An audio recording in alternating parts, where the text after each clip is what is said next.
दिल्ली में जो हिमाचल भवन है वो क्या बंद होगा? हिमाचल प्रदेश हाईकोर्ट ने एक महत्वपूर्ण मामले की सुनवाई करते हुए दिल्ली के मंडी भवन स्थित हिमाचल भवन को अटैच करने का आदेश दिया है। हाईकोर्ट के आदेश बिजली कंपनी की रकम नहीं लौटाने से जुड़े केस में किए गए हैं।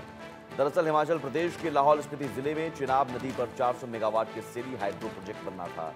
इस प्रोजेक्ट में पहले भी आर्बिट्रेशन में प्रदेश सरकार को कंपनी की ओर से जमा की गई 64 करोड़ रुपए की अप फ्रंट मनी 7% ब्याज के साथ लौटाने का आदेश मिला था, लेकिन सरकार ने आदेश की अवहेलना की और अब ये राशि ब्याज के साथ लगभग 150 करोड़ रुपए तक पहुंच गई।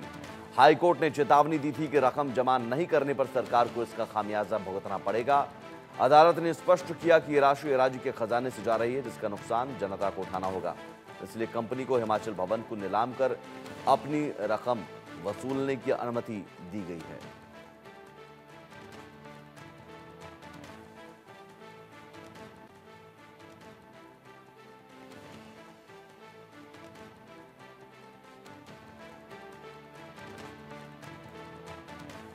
अपफ्रंट प्रीमियम जो है वो एक पॉलिसी के तहत है और एक पॉलिसी के तहत 2006 में जब ऊर्जा नीति बनी थी तो उसमें उस ऊर्जा नीति में मैं भी मेन आर्किटेक्ट था। मैडम स्टोक्स उस समय ऊर्जा मिनिस्टर थे। तो अपफ्रंट प्रीमियम ये था कि कोई भी पावर प्रोजेक्ट लग जाए, लगे या ना लगे, उस पॉलिसी में क्लियर है। हमने एक रिजर्व प्राइस पर मेगावाट जैसे 10 लाख रिजर्व प्राइस रखा था, उस पर उन कंपनियों ने बोली थी। उस अपफ्रंट के मामले में आर्बिट्रेशन से कोई फैसला आया। अब आर्बिट्रेशन के भी कई ऐसे फैसले आ रहे हैं जो बड़े चिंताजनक है, कानून की अनदेखी हो रही है। उसके खिलाफ हाई कोर्ट हमारी सरकार गई और सरकार ने उसमें जो 64 करोड़ रुपये आर्बिट्रेशन का था वो जमा कराना था। उसके बारे में मैंने अभी जानकारी प्राप्त की है। मैंने कहा है कि आप मुझे बताइए क्योंकि और इस प्रकार के आदेश अगर आए तो उसके बारे में हम अध्ययन करेंगे। खटाखट मॉडल का एक और चेहरा और एक और प्रमाण देखिए।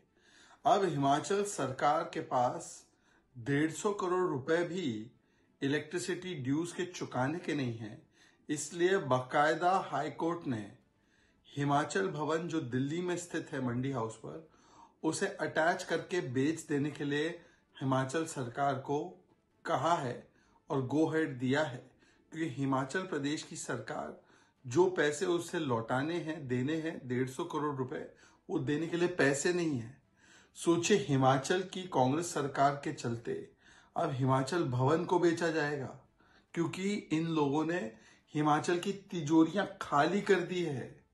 ये है स्थिति कि टॉयलेट पर टैक्स और कर, समोसे की जांच कर, बिजली पर टैक्स, पानी पर टैक्स, डीजल पर बढ़ गया टैक्स, सारी चीजों पर टैक्स लगा दिया। कहां तो इन्होंने वादा किया था कि ये मुफ्त देंगे, वो मुफ्त देंगे। मुफ्त देने की बात तो दूर की रही, हिमाचल भवन बिकवा रहे हैं, टैक्स टॉयलेट पर लगवा रहे हैं। और ये हर जगह जहां जहां कांग्रेस आई वहां लूट, बर्बादी और महंगाई लाई। चाहे कर्नाटका हो, चाहे हिमाचल हो, चाहे तेलंगाना हो। कर्नाटका में भी देखिए वादे पूरे नहीं कर पा रहे, तिजोरी खाली, लूट और झूठ केवल परोसा जा रहा है। ये लूट और झूठ का मॉडल है। देखिए, हिमाचल की सरकार दिवालिया होने के कगार पे है। हिमाचल में सुक्खू जी की सरकार है, कांग्रेस की सरकार है। हिमाचल में इन लोगों ने चुनाव के समय बड़े बड़े वादे किए कि हर महिला को 1500 रुपया देंगे। आज हर महिला इनको पकड़ पकड़ के इनके कॉलर पकड़ती हैं। ये देने से साफ साफ भाग चुके, इनकार कर चुके हैं।